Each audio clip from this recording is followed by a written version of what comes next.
I didn't know it then, but Marcus was about to learn that appearances aren't everything. My name's Aaron Walker. I'm 33, living in St. Louis, and right now I'm running deliveries for Bright Pro. It's not glamorous, but it keeps the bills paid and the fridge stocked. People think this kind of job is for kids killing time before something better comes along. They don't get it. Bright Pro's the kind of place where one wrong move shuts down a client account, and I'm the guy they trust to make sure that never happens. That Tuesday afternoon, the run sheet had me hauling a big order into a sleek glass office tower downtown. One of those tech firms with a lobby that smells like new money. I'd been sweating through my polo by the time I rolled the first cart toward the freight elevator. I kept my head down, focused on not smashing their pricey decor. "Hey, careful there," a voice called out behind me. I glanced over my shoulder and saw him, Marcus. Crisp white shirt, slim fit slacks, hair cut straight out of a lifestyle magazine. He was leaning on the reception desk, talking to a group of interns like he was holding court. "You good with that, man?" he added, grinning at me like he was talking to a kid trying to ride a bike. "Yeah," I said, keeping my tone even. "Got it handled." He strolled closer, still smiling. "Just making sure. These boxes aren't exactly light. Wouldn't want you to, you know." He let his voice trail off and made a little oops gesture with his hands. His audience chuckled on cue. I pushed the cart past him, but he wasn't done.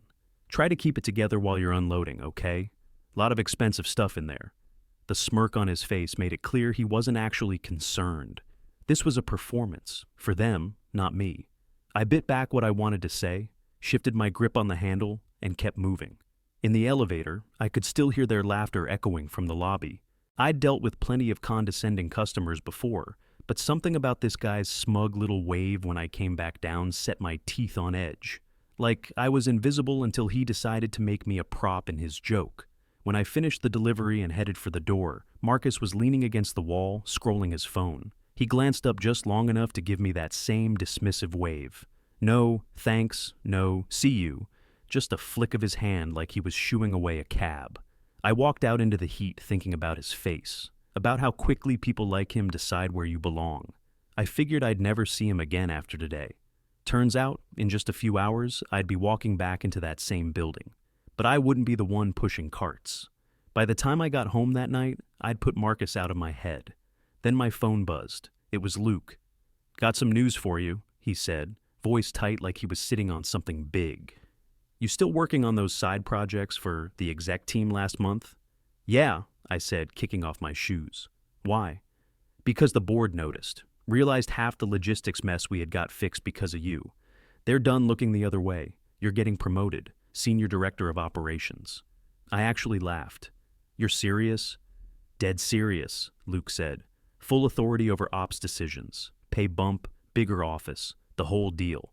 It hit me all at once. The late nights, the calls I took from my car between deliveries, the fires I'd put out without anyone asking. Finally, someone had paid attention. "There's a catch," Luke added. Of course there was. "What? You report directly to the CFO?" I stopped pacing. "Marcus's dad?" "Yep. He's thrilled, by the way. Thinks you're a great get. Has no clue you've been running deliveries out of the warehouse." A slow grin spread across my face. "So, let me get this straight.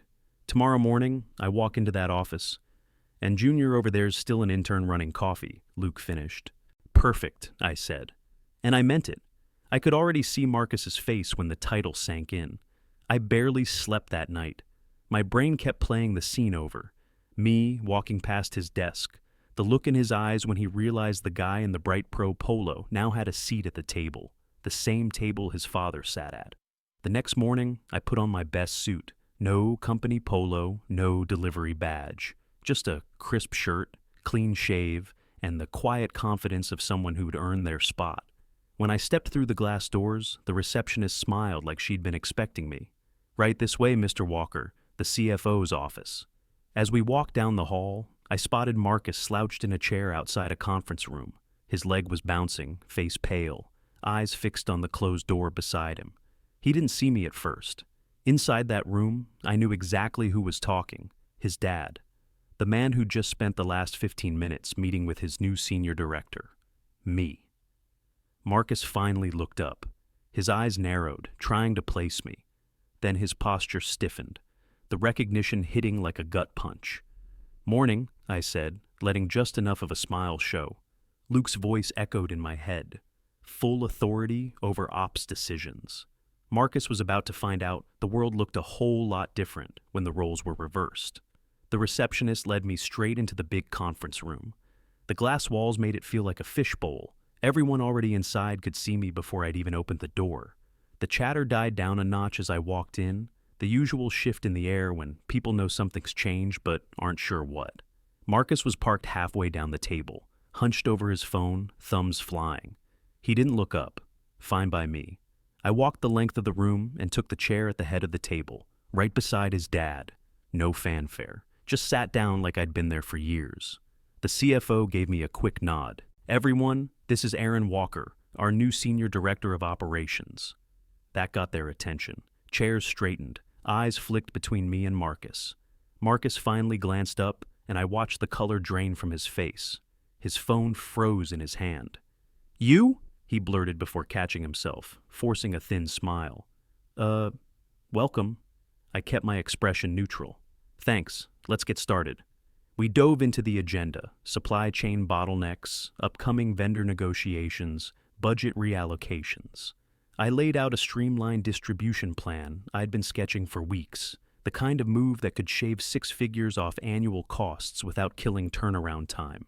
Heads were nodding. Even the CFO leaned in, jotting notes. Then Marcus cleared his throat. "I just wonder if reallocating that much toward warehouse automation right now is premature. Maybe we should keep things as they are until Q3. His tone was casual, but his eyes were locked on me, like this was his big play. I didn't look away. "So, your proposal is to keep bleeding cash on outdated systems for another 6 months because you're uncomfortable with change?" A couple of people stifled grins. Marcus shifted in his chair. "I'm saying stability matters." "Stability matters," I repeated, "but so does staying competitive. If we wait until Q3, we lose leverage with our suppliers. And based on the numbers I've seen from your department," I let that hang for half a beat, "we can't afford that hit." The room went quiet. All eyes were on him now. His mouth opened, then closed. He nodded once, pretending to agree, but I could see the tightness in his jaw. "All right," the CFO said, breaking the tension. "Let's move forward with Aaron's plan." I glanced down at my notes and kept going, like it was just another line item. But I didn't miss Marcus's leg bouncing under the table. He was squirming, trying to catch up, and for the first time, he wasn't in control of the room. By the end of the meeting, the decision was locked in. I stood, thanked everyone, and left without another glance in his direction. I didn't need to. He'd felt it. 2 days later, my phone lit up with a number I didn't recognize. I let it go to voicemail, but the message was short and unmistakable. Marcus's mom. "Aaron, we're having a little get-together tonight. You have to come. It would mean so much to us." I almost said no, but the way she phrased it, like she was pulling me in for some wholesome family moment, told me she probably had no idea how raw things still were between her son and me. When I arrived, the house smelled like roast chicken and fresh bread. His mom greeted me at the door like I was some long-lost cousin, pulling me into the dining room. Marcus was already there, sitting at the far end of the table, nursing a glass of red wine like it was part of his executive image. He plastered on a smile. "Didn't think you'd show." "Got an invitation," I said, taking a seat halfway down.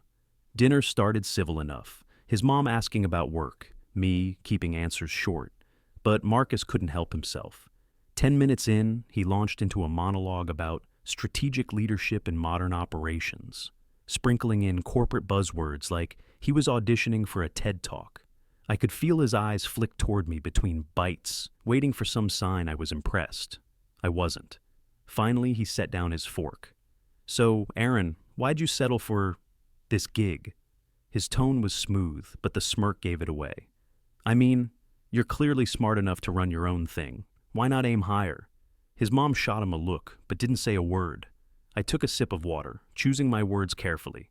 "It's not about settling, it's about being effective where it matters." He leaned back like he'd scored a point. "Sure, but real leaders don't just maintain, they innovate. You know?" I let that hang for a beat, then said, "Speaking of innovation, how's your latest project going?" That got him. "Fantastic, actually. I've been working on a pitch for a big client, Going to land us a huge account. I nodded slowly. The Wilson Logistics bid, right? His eyes narrowed. How do you... I've seen your numbers, I cut in. Creative ideas, but outdated projections. That client's needs shifted 6 months ago. You'd know that if you'd been talking to their procurement team instead of recycling last year's proposal. The room went silent except for the faint scrape of silverware. I set down my fork. Good news, though, you'll get a chance to adjust. You're leading our upcoming supply chain optimization project. It's priority 1, starting Monday. He froze. That's not really my area. It is now, I said, keeping my voice even. Consider it an opportunity to prove you can back up all that talk about innovation. His mom cleared her throat, forcing a smile. Well, that sounds exciting. Marcus didn't say another word through the rest of dinner. He just kept pushing his food around, jaw tight, already calculating how he was going to spin this. I left before dessert. I didn't need the sweet course. I'd already had it. The quarterly conference was the kind of event people circled on their calendars. Every department packed into the main hall, coffee cups in hand, all pretending they weren't sizing each other up. I had the prime slot, right after the CFO's welcome. My presentation on the logistics expansion was the headline, and I was ready. Marcus came in late, sliding into a chair with the other interns like he'd just stepped off a runway. He smoothed his shirt, glanced around to see who was watching, and settled in like he owned the place. When my name was called, I walked up to the stage, plugged in my slides, and started talking through the plan. It wasn't flashy, just clear, hard numbers, projections, timelines. The kind of thing people in this room respected. Halfway through, as I laid out the new distribution model, I caught movement out of the corner of my eye. Marcus, leaning toward the intern beside him, whispering with the confidence of a man who'd never had to back up a word he said. Gotta close the deal, he was saying, his hand cutting through the air like he was coaching a rookie. I could have ignored it. I didn't. I paused mid-sentence, let the silence stretch just long enough for the room to notice. Then, looking straight at him, I said, You know, Marcus, I thought we agreed you were going to focus on your numbers, not on strategy. Maybe you should leave that to the professionals. The words landed like a brick in water. Everything went still. Heads turned toward him. Marcus froze, the half-smile dying on his face. I was just... Exactly, I cut in and turned back to the crowd. Now, as I was saying, I kept going like nothing had happened, but the shift in the room was obvious. Eyes on me, not him. People scribbling notes. A few smirks passed between department heads. When I wrapped up, the applause was polite but solid. I stepped down from the stage, catching Marcus still sitting stiff, jaw tight. That's when the door at the back opened and his dad walked in. The CFO scanned the room, his eyes catching the tension without a single word needing to be said. He didn't look at me. He didn't need to. His gaze landed on Marcus, lingered, and then moved on. The crowd started breaking into smaller groups, buzzing about the plan. Marcus stayed planted in his chair, clearly weighing whether to get up or vanish. I grabbed a coffee and mingled like nothing was out of the ordinary, but I knew, and so did he, that everyone had just seen the gap between pretending to lead and actually doing it. The next morning, Marcus stormed into my office like he owned the place, hands balled into fists, face red. He didn't even bother knocking, just shoved the door open and stormed in. You humiliated me in front of the whole company, he spat, voice shaking with a mix of anger and disbelief. I stayed seated, looking up at him from behind my desk. The thing is, Marcus, you can't talk your way into respect. You have to earn it. And you can't bully your way into leadership. That's not how this works. He flinched like I'd slapped him, but he recovered quickly, forcing out a laugh. You really think that little stunt made you look good? I didn't react, just let the silence hang. The tension between us was thick enough to cut with a knife. He tried again. You think you're better than me now because you got some title? You've always been the guy hiding behind the scenes, never in the spotlight. I leaned forward, propping my elbows on the desk. No, Marcus, I've always been the guy who gets things done. I don't need a spotlight to make a difference. But you're too busy playing games to actually lead. And it's showing. His face turned an even darker shade of red, and I could see him scrambling for something to say, some way to salvage the situation. But there was nothing. So what now? He finally asked, voice quieter. You going to just keep talking down to me? I gave him a look, one that made it clear I wasn't playing his game. No, Marcus. I'm offering you a chance to prove yourself. You want to be part of this team? You want to be taken seriously? Then stop pretending. Start doing the work. I could see him fighting the urge to snap back, to throw some half-baked excuse my way, but he didn't. Instead, he exhaled sharply. And if I don't want to? I tilted my head, studying him. Then you can walk away, like you're trying to right now. But don't come crawling back when you realize you don't have the skills to back up your name. You're not going to talk your way into success. You've got to earn it. He stood there for a second, his chest rising and falling with every shallow breath, trying to figure out if he wanted to fold or fight. Finally, he shook his head and muttered, "I'm out." I didn't flinch. "Good luck finding a new gig that'll take you seriously without a reference from me. You'll need it." And with that, he turned and walked out.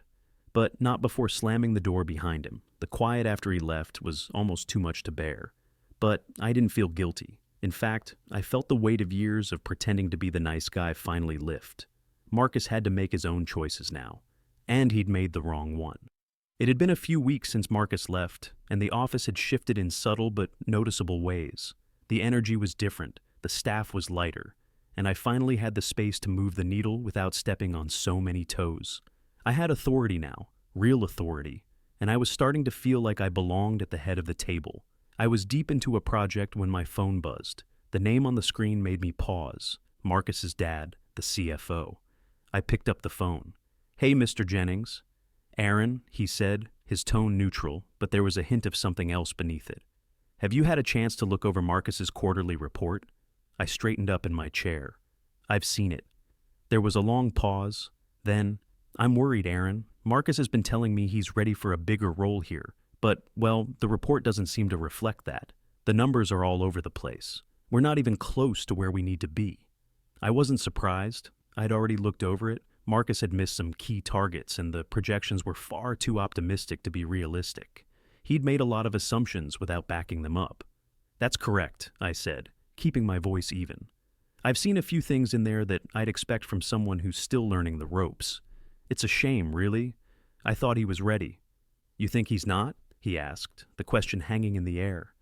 "I think Marcus still has potential," I said carefully. "But he needs time, experience. He needs to stop pretending like he has it all figured out and put in the work." Another pause. "I see." His voice was lower now. "I'm sure Marcus will be disappointed to hear that. But thank you for your honesty." I could tell he wasn't used to hearing this kind of feedback. It wasn't easy telling the CFO that his son wasn't cutting it, but I couldn't sugarcoat it. "There's one thing I'll tell you, Mr. Jennings," I said, the words coming out before I could stop them. "It's not about who you are. It's not about what name's on your paycheck. It's about how much you're willing to learn, adapt, and grow. If Marcus isn't ready yet, he needs to face that and prove he's willing to put in the work." I could hear his breath on the other end of the line. He was probably processing what I'd said. "Aaron," he finally spoke, his voice firmer, "you've been more than fair. I've already spoken with Marcus. We've decided to restructure his role." I raised an eyebrow. "Restructure? Effective immediately. We're removing him from any leadership positions. He'll stay with the company, but we're going to take a step back and reevaluate his future here." The relief in my chest was almost immediate, but I forced myself to stay calm. "Understood. That's probably the right move for him." "Right. Well," he sighed, "thank you again for your feedback. We appreciate you stepping up like this." We said our goodbyes, and I hung up, leaning back in my chair.